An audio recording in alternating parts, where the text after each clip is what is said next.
Hello students, welcome to Shiny Max 10ஆம் வகுப்பு பயிற்சி 5.1ல் 7வது கொஸ்டின் பார்க்கலாம். ஏபிசி 3 புள்ளி கொடுத்துருக்காங்க என்பன ஒரு கோடமைந்த புள்ளிகள். அதாவது இந்த 3 புள்ளியும் ஒரே கோட்டில் அமையும் அப்படின்னு கொடுத்துட்டாங்க. மற்றும் a கூட்டல் b = 1 எனில் a மற்றும் b இன் மதிப்பை காண்க. இங்க ஒரு சமன்பாடு கொடுத்துருக்காங்க. இதுல ab இதோட மதிப்பை தான் நம்ம கண்டுபிடிக்கணும். முதல் இந்த சமன்பாடை எடுத்து எழுதிக்கலாம். தீர்வு அந்த சமன்பாடு தான் இங்கே எடுத்து எழுதியிருக்கேன். தரப்பட்ட சமன்பாடு அப்படின்னு எழுதி அந்த சமன்பாடை எடுத்து எழுதிக்கோங்க. இதை இப்போ சமன்பாடு 1ன்னு எடுத்துக்கணும். இனி ஏபிசி தந்திருக்கக்கூடிய 3 புள்ளியும் ஒரே கோட்டில் அமையும் கொடுத்துருக்காங்க. அப்போ இதோட பரப்பு 0. 3 புள்ளி கொடுத்துருக்கனால முக்கோணம் ஏபிசியின் பரப்பு அப்படின்னு எடுத்துக்கணும். 4 புள்ளி கொடுத்துருந்துன்னா நாற்கரத்தின் பரப்புன்னு எழுதிக்கணும். சரிங்களா? ஞாபகம் வச்சுக்கோங்க, ஒரு கோட்டில் அமைந்த புள்ளிகள் கொடுத்துருந்துன்னா அதோட பரப்பு 0. இதை மறக்க கூடாது. இனி முக்கோணம் ஏபிசியின் பரப்பு அதோட ஃபார்முலாவை இங்க எடுத்து எழுதிக்கிட்டேன். சமம் அந்த சைடு 0 இருக்கு. இப்ப மதிப்பை பிரதியிடலாமா? 1/2 மாடுலஸ் ஃபர்ஸ்ட் ஏ புள்ளி -3,9 -3 மேல எழுதிக்கணும்.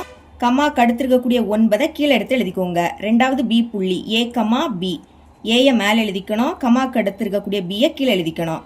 மூணாவது சி புள்ளி 4, -5 4 மேல எழுதிக்கணும். -5 கீழே எழுதிக்கணும். தந்திருக்க 3 புள்ளியையும் எடுத்து எழுதின பிறகு ஃபர்ஸ்ட் இருக்கக்கூடியதை மறுபடியும் எழுதிக்கணும். மேல -3 இருக்கு, கீழே 9 இருக்கு. மாடுலஸ் சமத்துக்கு அந்த பக்கம் 0 இருக்கு. மதிப்பை பிரதியிட்ட உடனே ஃபர்ஸ்ட் இருக்கிறத அப்படியே எடுத்து எழுதிக்கணும். 1/2 அடுத்து ஸ்கொயர் பிராக்கெட் போட்டுக்கிட்டு உள்ள இந்த பிராக்கெட்டை ஓபன் பண்ணணும். இனி மேல இருந்து கீழே பெருக்கலாமா? -3ஐயும் b-ஐயும் பெருக்கலாம். ஒரு மைனஸ்னா அப்படியே வந்துடும். 3ஐயும் b-ஐயும் பெருக்குனா 3 × b. அடுத்து a-ஐயும் -5ஐயும் பெருக்கணும். ஒரு மைனஸ் அப்படியே வந்துடும். ஏயையும் 5ஐயும் பெருக்குனா 5 × a கிடைக்கும். இனி 4 9 36 ரெண்டுமே பிளஸ்ல இருக்கு, அதனால +36. பிராக்கெட்டை க்ளோஸ் பண்ணிடலாம். இனி கீழே இருந்து மேலே பெருக்கணும். அப்போ மைனஸை போட்டுக்கிட்டு பிராக்கெட்டை ஓப்பன் பண்ணிக்கணும். இதை ஞாபகம் வச்சுக்கோங்க. பெருக்குங்க 9ஐயும் ஏயையும் பெருக்கணும். பெருக்குனா 9 × a கிடைக்கும். அடுத்து b-ஐயும் 4ஐயும் பெருக்குங்க. பெருக்குனா 4 × b ரெண்டுமே பிளஸ்ல இருக்கு, அப்போ +4 × b. இனி -5ஐயும் -3ஐயும் பெருக்கணும். 2 மைனஸ் அப்போ பிளஸ் ஆயிடும். I3 15 பிராக்கெட்டை க்ளோஸ் பண்ணிடலாம். சமத்துக்கு அந்த பக்கம் 0 இருக்கு. அடுத்த ஸ்டெப்ல 1/2 அந்த சைடு கொண்டு போகலாம். அப்போ பிராக்கெட்டுக்குள்ள இருக்கிறத மட்டும் நம்ம இப்ப சால்வ் பண்ண போறோம்.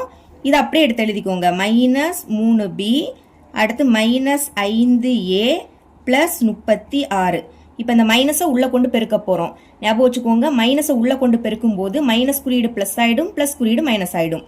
இது இப்போ +9a அது என்ன ஆயிடும்? -9a மாறும்.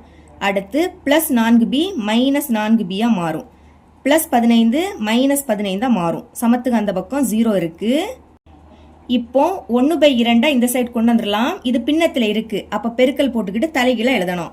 கீழே இருக்கக்கூடிய 2 மேலையும் மேல இருக்கக்கூடிய 1 கீழே வந்துரும். சரிங்களா? இனி வரிசையா எழுதிக்க போறோம். முதல் a, இங்கேயும் a இருக்கு, இங்கேயும் a. ரெண்டுமே மைனஸ்ல இருக்கு. ஒரே குறியீடுனா அதே குறியீடை போட்டு கூட்டணும். ரெண்டுமே மைனஸ், அப்ப மைனஸை போட்டு கூட்டுங்க. 5a-ஐயும் 9a-ஐயும் கூட்டினா 14a கிடைக்கும். அடுத்து இங்கேயும் b, இங்கேயும் b. இது ரெண்டுமே மைனஸ்ல தான் இருக்கு. அப்ப மைனஸை போட்டு கூட்டுங்க. 3b-ஐயும் 4b-ஐயும் கூட்டினா 7b கிடைக்கும். அடுத்து நம்பர் +36 -15 வேற வேற குறியீடு. அப்ப கழிச்சு பெரிய எண்ணோட குறியீடை போடணும். 36ல இருந்து 15 கழிச்சா 21. பெரிய எண் 36, அதோட குறியீடு பிளஸ். அப்ப +21 is equal to 0க்கு கூட எதை பெருக்கினாலும் 0 தான் கிடைக்கும். அடுத்த ஸ்டெப்ல 21 அந்த சைடு கொண்டு போகலாம். அப்ப பாக்கி இருக்கிறத அப்படியே எடுத்து எழுதிக்கோங்க. -14a -7 × b சமம் +21 அங்க போச்சுன்னா -21 மாறும். இப்ப இது எல்லாமே 7ஆம் வாய்ப்பால வரும், அதனால 7ஆல வகுக்க போறோம். அது மட்டும் இல்லாம ஃபர்ஸ்ட் மைனஸ் இருக்கக்கூடாது, இதை பிளஸ்ஸா மாத்தணும். அதனால -7ஆல வகுக்க போறோம். மைனஸால வகுக்கும் போது இந்த மைனஸ் பிளஸ் ஆயிடும். சரிங்களா? எழுதிக்கிறேன். Divided by -7. இப்போ பைக்கு கீழே -7ன்னு எழுதிக்கணும். இங்கே -7, இந்த சைடும் -7. இந்த மைனஸும் இந்த மைனஸும் கேன்சல் ஆயிடும். இனி 7ஆம் வாய்ப்பாடு கேன்சல் ஆகும். 1 7 7 ஈர் 7 14. இப்ப மேல பாக்கி என்னது இருக்கு? 2 × a இருக்கு. கீழே 1ன்னு எழுதிக்காண்டாம். இங்கேயும் இந்த மைனஸும் கேன்சல் ஆகி சென்டர்ல பிளஸ்ன்னு வரும். அடுத்து 7ம் 7ம் கேன்சல் ஆயிடும். அப்ப மேல பாக்கி b மட்டும் இருக்கும். சமம் இங்கேயும் இந்த மைனஸும் கேன்சல் ஆயிடும். 1 7 7 3 7 21. மேல பாக்கி 3 இருக்கு, கீழே 1ன்னு எழுதிக்காண்டாம். இதை இப்போ சமன்பாடு 2ன்னு எடுத்துக்கலாம். இனி கொஸ்டின்ல ஒரு சமன்பாடு கொடுத்திருந்தாங்க. a கூட்டல் b = 1. இதை நம்ம சமன்பாடு 1ன்னு எடுத்திருப்போம். இப்ப இதை சால்வ் பண்ணுங்க. இங்கேயும் b, இங்கேயும் b. ஆனால் ஒரே குறியீடில் இருக்குது. வேறு வேறு குறியீடில் இருந்தால் தான் கேன்சல் பண்ண முடியும். அப்போ குறியீடை மாற்றிடலாமா? முன்னாடி குறியீடு இல்லாட்டா ப்ளஸ் இருக்குன்னு அர்த்தம், ப்ளஸ் மைனஸ் ஆகிடும். இந்த ப்ளஸ்ஸும் மைனஸ் ஆகிடும், இதுவும் ப்ளஸில் இருக்குது, அதுவும் மைனஸ் ஆகிடும். மைனஸ் இருக்குது, அப்போ கழிக்கணும். 2 ஏலேருந்து ஒரு ஏயை கழிச்சா ஒரு ஏன்னு கிடைக்கும். ப்ளஸ் பி மைனஸ் பி, இது கேன்சல் ஆகிடும். சமம், இங்கே மைனஸ், கழிங்க 3லேருந்து 1 கழிச்சா 2ன்னு கிடைக்கும். இப்போ ஏயோட மதிப்பை கண்டுபிடிச்சிட்டோம். இனி இதை சமன்பாடு 1ல் பிரதியிட்டா பியோட மதிப்பு கிடைக்கும். எழுதிக்கலாம். a is equal to 2 என சமன்பாடு 1ல் பிரதியிட.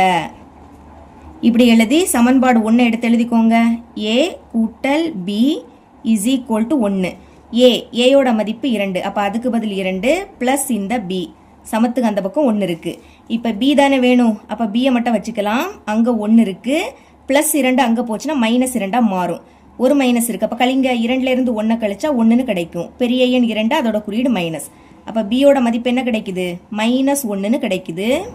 ஏயோட மதிப்பு இங்கே கண்டுபிடிச்சிருக்கோம். இதுக்கும் வேணா பாக்ஸ் போட்டுக்கலாம். இனி தனியாக எடுத்து எழுதிக்கிறேன். Therefore a is equal to 2, b is equal to -1. கொஸ்டினில் கேட்ட மாதிரி ஏபி மதிப்பு கண்டுபிடிச்சிட்டோம். இவ்வளோ தான் இந்த சம்.